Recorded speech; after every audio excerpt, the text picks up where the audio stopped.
Welcome to the video everyone. In this video, I'll be discussing about different topics of the CCNA such as what are networks and the different types of the network. I'll be also talking about MAC address, also known as physical address, and last but not least, which is very important topic of the CCNA, which is IP address, or in another word we can call it as logical address. So let's begin with what is network and to understand the same. Thank you. What is a network? A network can be defined in such a way that different devices club together and they are able to share their and communicate with each other using a standard or a common medium. In this scenario, as you can see that we have four different computers connected to each other with a common medium as the router or a hub in between. So computer number 1 would like to say share a file with computer number 2 connected to the same common device. As of now, for this communication, we are using the TCP type of protocol or the TCP protocol out of these two options that we have, which are these two protocols works at the layer 4. So the computer 1 has three files to share with computer B. It sends the file number 1 to computer B and waits for its acknowledgement for the same. The computer B sends the acknowledgement of receiving the file number 1. Now the computer 1 again sends the file number 2 to computer B and waits for the acknowledgement of the same. In response to that, computer B shares the response or the acknowledgement of the receipt of the file number 2. And finally, the computer 1 also sends the last file, which is the file number 3, and the computer 2 will share the acknowledgement of the same back to the computer B. So in another word, you can say that all the different devices which are connected with each other using some common and standard medium, and those who can share their resources with each other and can communicate with each other as together known as a network. Types of network. The types of network, the major three types of networks are there. First is LAN, another one is MAN, also known as the metropolitan area network, and the third one is the wide area network, also known as WAN. These three types of networks defines the different and the capacity of the different networks. So let's talk about LAN for now. Local area network is commonly used to describe the network of the devices in a limited area. That means if you are using or if you have a network that is being built or that is installed within a small space, within a building, within a school, or within a house itself.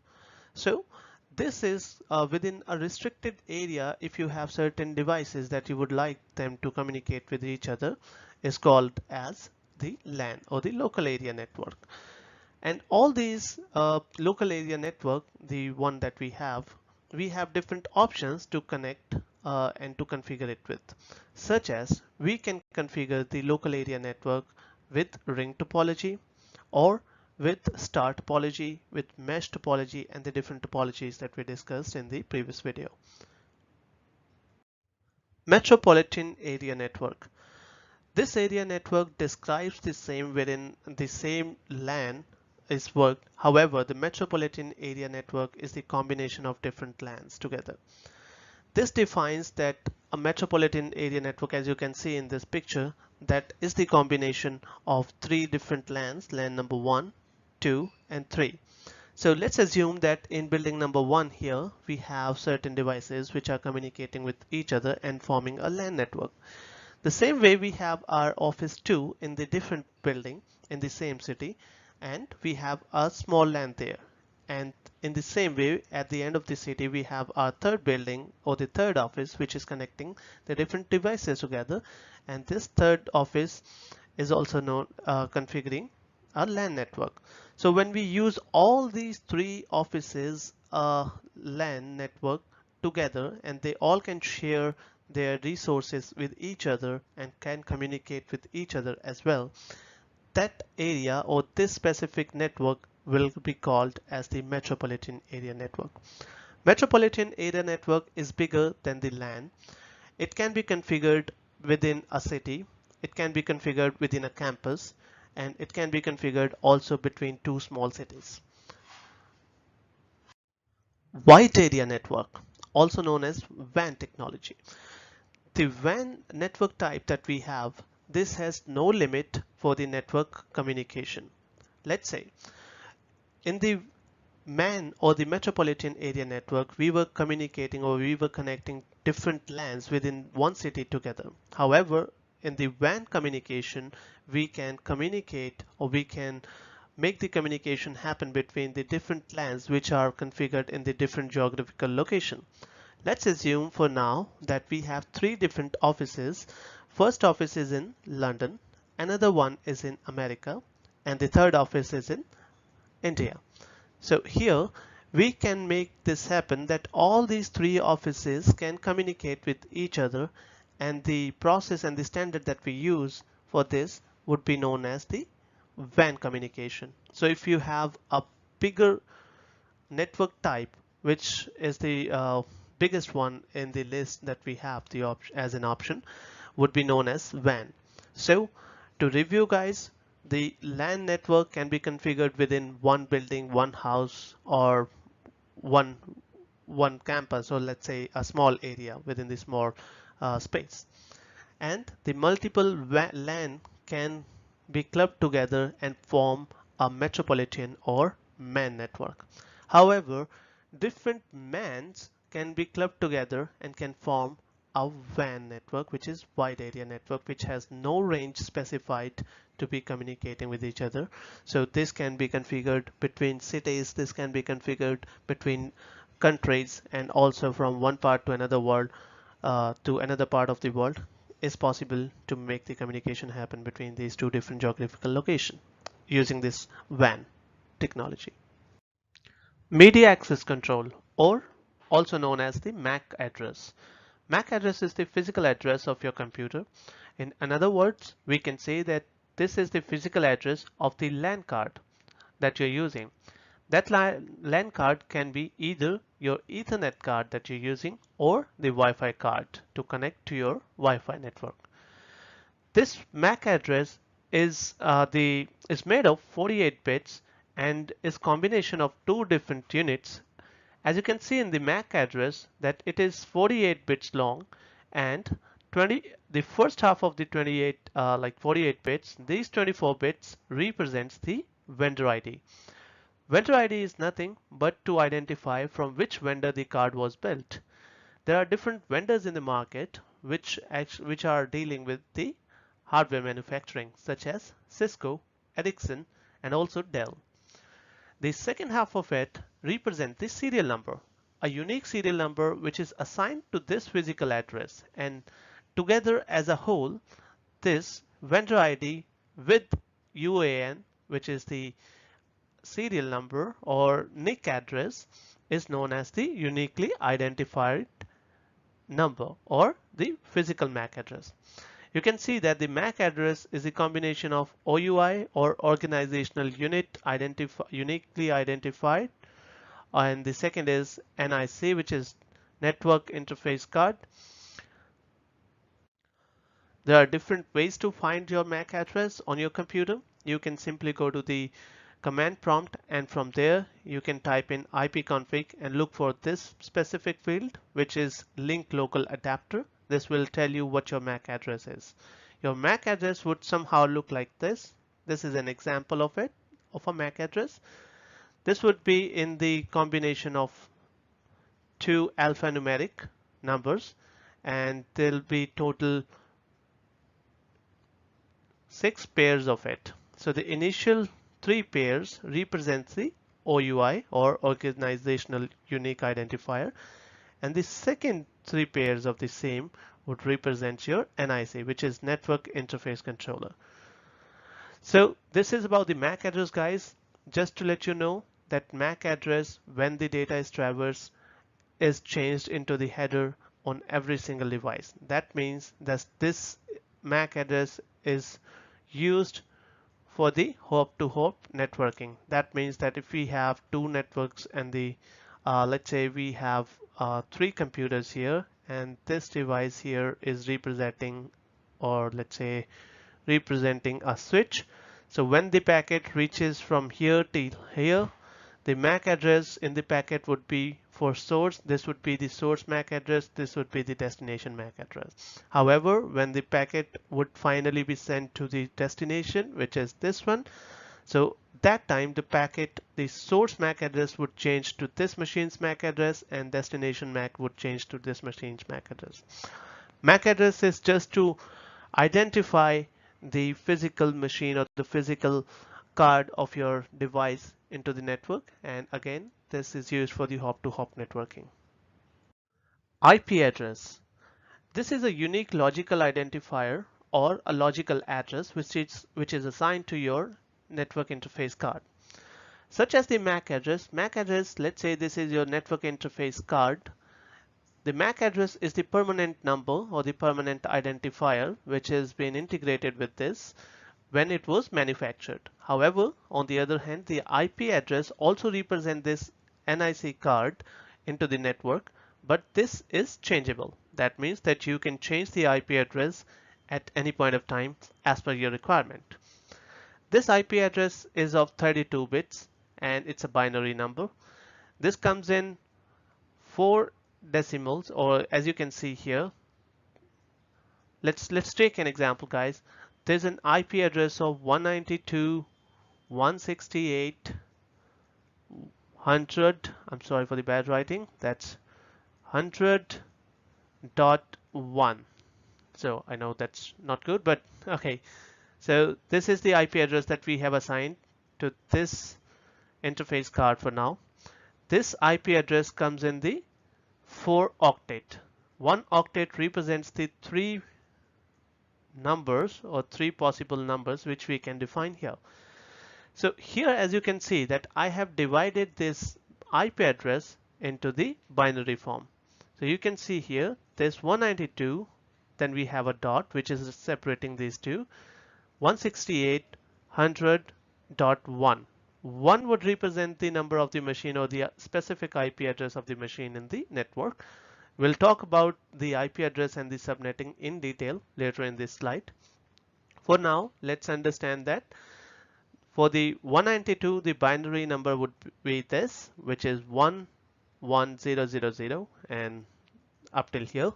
And then the representation of 168 in the binary is given here, and so on for these two other numbers as well.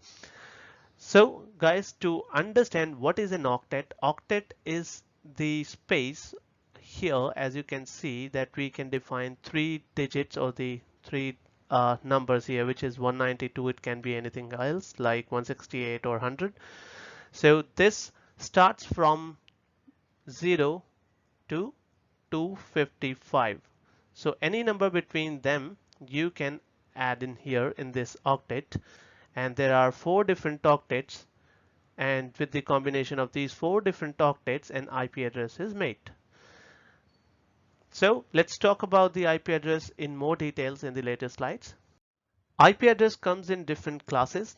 That means, as I said, that the octet can be configured between 0 till 255.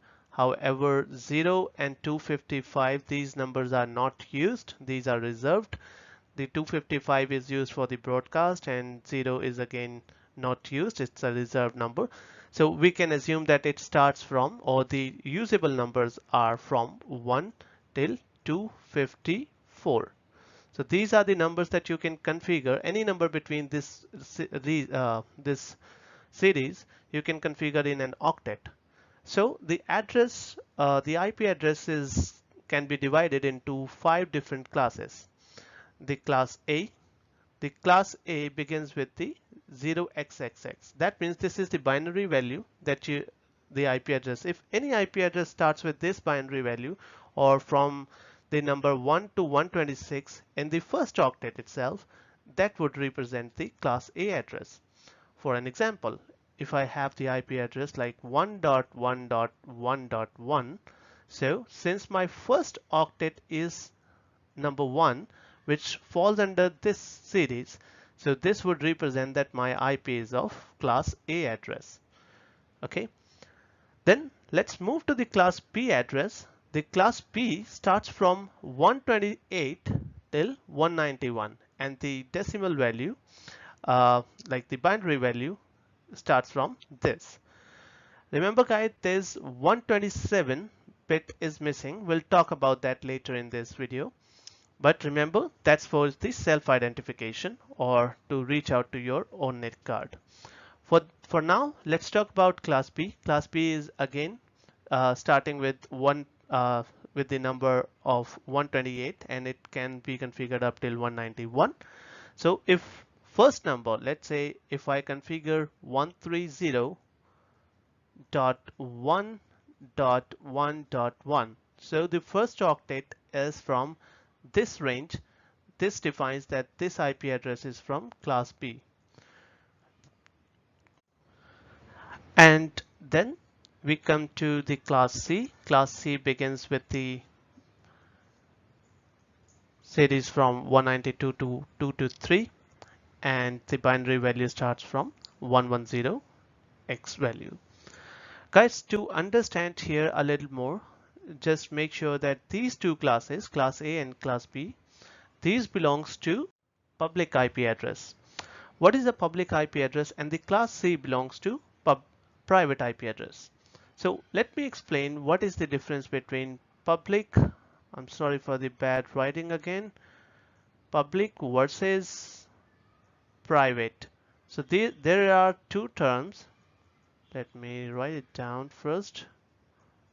Private IP address. Public IP addresses are those IP addresses which are usually provided by your internet provider. These IP addresses are routable over the internet. So that means these are usually cannot be same. These are different on every machine. That means your machine, if you are using a public IP address, your machine can be reached over the internet.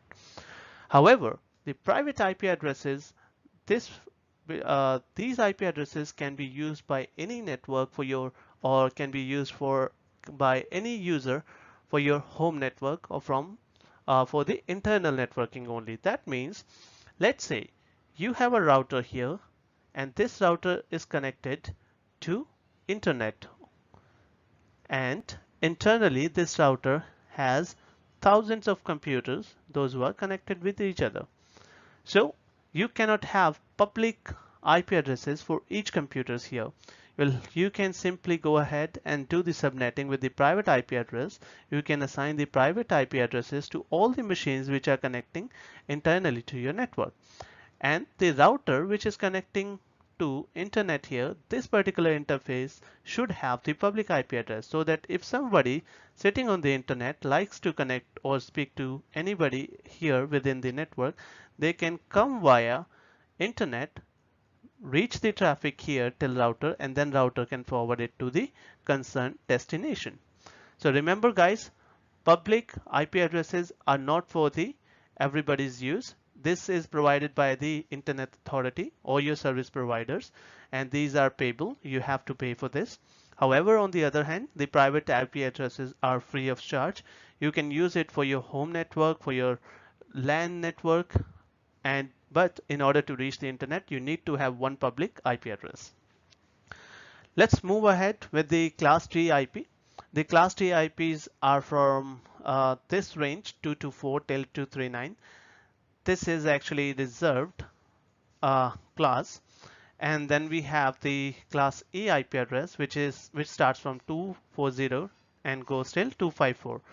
So here guys, these two categories are not used by the public. These are reserved categories for research and developments and for the army use as well. So the three categories or the three classes that the public can use are the class A address, class B address. For these two addresses or for these two classes, one has to pay in order to get a public IP. But for the class C, which represents the private IP range, you don't have to pay. You can configure it on any of the device. Let's talk about the configuration of the IP addresses of different classes. So in class A, as you can see that there are 4 different octets: 1, 2, 3, and 4. For class A, only the first octet represents the network. However, the other 3 octets, they represent the host address. This is your network address and this is your host address. And for class B, the first 2 octets represents the network address and the last 2 octets represents the host address. The same way with the class C, we have initial 3 octets which represents the network address and the last bit which represents the host address. Now let's go ahead and understand what is the network address and the host address. The network address, if I talk about the first class, the class A address. So if I have an IP address such as 10.1.1.1, this IP address can easily communicate, or this IP address is from one network. That means from one LAN, one local area network. All the IP addresses which belongs to one LAN can communicate with each other without any routing or without any router in between. So let's say I have a computer here which is configured with this IP address.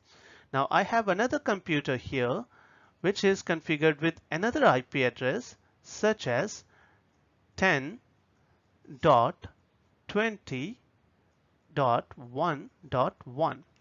So as you know that with the class A, if I'm talking as of now, since I'm talking only about class A, the only first octet represents the network. So our first octet, which is number 10 here, are the same for these two different computers. So in this case, these computers can directly communicate with each other and they can share their data. However, on the other hand, let's assume I have another computer. This computer is configured with the IP address such as 11.1.1.1. Now understand this, guys. The first octet that we have, the first octet IP is changed. This was 10 for these two computers. However, for this computer, this is no longer 10. This represents as if a different network ID. So if there are two different network IDs, they cannot communicate directly with each other. You need to have a layer 3 device such as a router between these two computers in order to make the communication. So this computer can only communicate with these two computers if there's a L3 or the router device connecting between these two or these two networks. So the same way, if the number changes up till within first or second octet, the class B IP address will change. So these two here, like 140.100.1.1 IP is the IP address for the class B. However, these two IP addresses, these two octets represents the network address, and these two last octet represents the host address. So here, guys, the same way we have for the class C, which is the private IP range. This range, if in case you change any of the number between these or from these 3 octets, the initial 3 octets, the subnet will change. And once the subnet or the network changes, you need to have a certain or any specific layer 3 device to make the communication happen between them. So what this means with the class A, this means that you only have the option to configure this much hosts. That means from 1 to 254 in total host you can configure in one LAN address or in one LAN area. This is the local address network area if we talk about the IP address of class C. So you can only configure 254 different machines in one local area network using the class C address. So if you have more machines, you'll have to configure more networks with the different networks ID. For that, you'll have to use any layer 3 device to make the communication happen between the different LANs. All right, now let's move ahead with 1270 range. 1270 range represents the loopback address. What is the loopback address? Loopback address is nothing but the address of your own network interface card. So if you just want to check, let's say either your network card is working or not, so you can just simply go ahead and initiate a ping command. Ping command is packet internet goofer, which helps us to check whether the service is enabled or the device is active or not. So you can simply do ping 127.0.0.1. So this packet will go to your own interface card to make sure that one is active and working.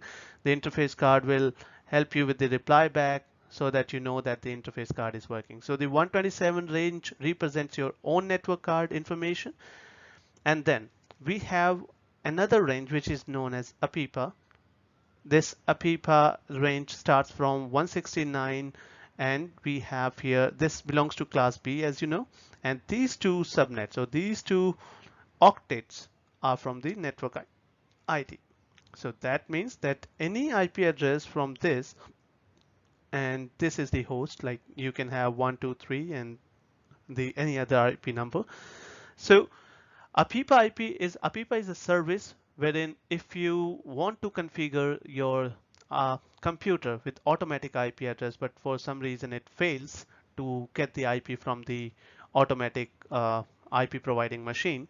In that case, this is the service which is provided by the different vendors, wherein the machine will be configured with an own IP address from this range. We'll discuss about it more in detail in the later slides. APIPA, also known as Automatic Private IP Addressing. This is a feature provided by a lot of Windows and the Windows machine and over.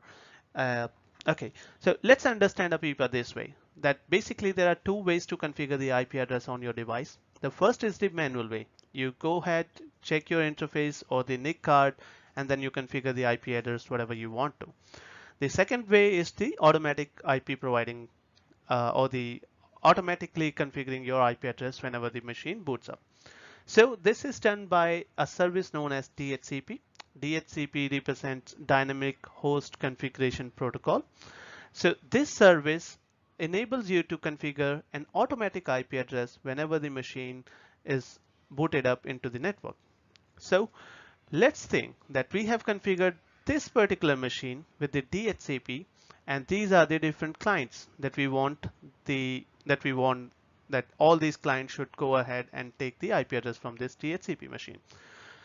So for now, let's understand when the client 1 boots up, it will send a request. It does not have any IP address for now, so it will send a request to DHCP machine or the DHCP server requesting for an IP address. DHCP server would have been configured with a pool of range, like a pool of IP address range.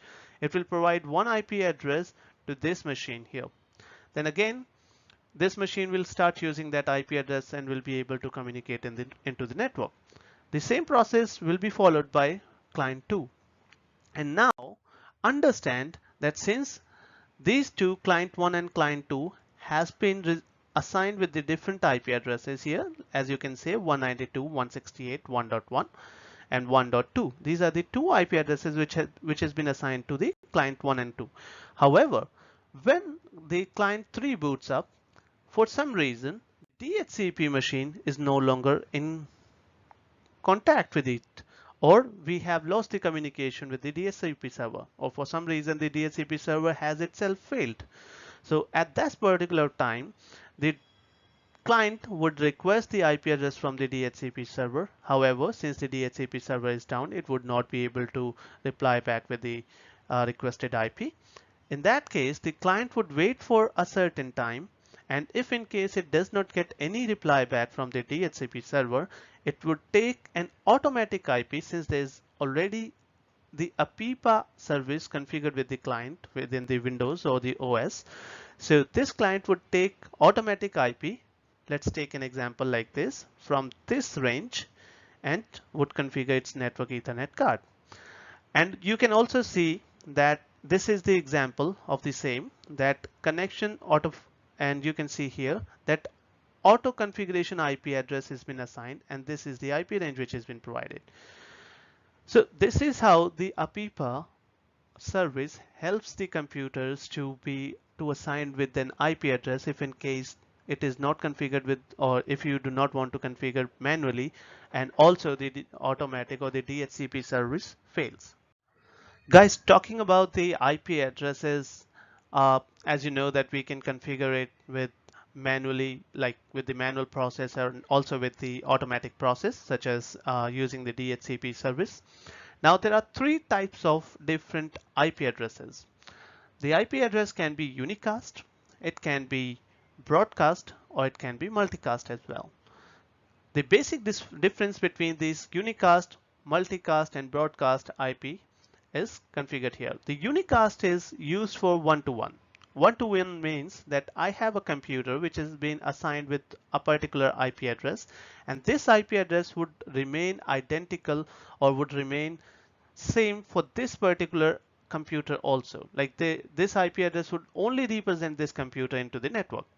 This IP address cannot be assigned to any other computer in the network. So this is for one-to-one. If IP address A is been assigned to this computer, it is not possible that IP address A would be assigned to other computer. It has to be B only or any other IP address. And on the other end, as you can see that unicast is from 1 to 1. Like if you send a packet onto the unicast address, it would only go to one machine into the network because that IP has been assigned to one machine only. Then comes to the broadcast. Broadcast is from one to all. So it is a kind of address which represents a group or the entire network. Let's assume you have a computer configured here and there are hundreds of different computers into another LAN address or into another LAN network here. So one broadcast may configure. So in that case, instead of sending the packet or the information to every network or the every device into this LAN area, what you can do is, or there is another way that you can configure the broadcast network, the broadcast IP. This computer will only send a packet to broadcast IP, and that packet would automatically be forwarded to every device into the network. So this would not leave even a single device. This packet would reach to every device into the network. Now third, this is the last one but not the least, as we say, one-to-many. One-to-many gives you an option, or the multicast IP gives you an option that you can configure. Let's assume you have another network or the LAN card. I'm sorry, the network wherein you have 10 devices. So within these 10 devices, you only want some of the devices to receive or to configured with this multicast address. So again, with the same scenario, I have a computer here. I just want only these networks, only these 4 computers should, okay, let me take another color to make it more visible. So only these 4 computers should receive the IP. So I can configure these 4 computers with the multicast IP address, and once this IP or this host sends the packet to that multicast address, that would be sent to these 4 computers into the network only. This will not be sent to the other computers that we have. So the basic difference, guys, between the unicast, broadcast, and multicast is unicast is between one-to-one. One IP address is assigned to one machine only. So that means that if you send a packet to unicast address, it is destined to one machine only. Broadcast is for the entire network, no matter how many machines you have into the network, 10, 15, 20, or whatever number is. So this will go to every machine to the network. And the multicast is you can have multiple uh, machines configured with this IP address, but not all of them. Okay, so if you have, let's say, 200 machines into the network, you can have 100, 150 networks or 115 machines configured with the multicast address. And once you send the IP or the packet to this particular IP address, this will go to all those devices, those who are configured with the multicast IP address. Thank you for watching, guys. This is the end of this video. I'll be coming up with more videos regarding the same.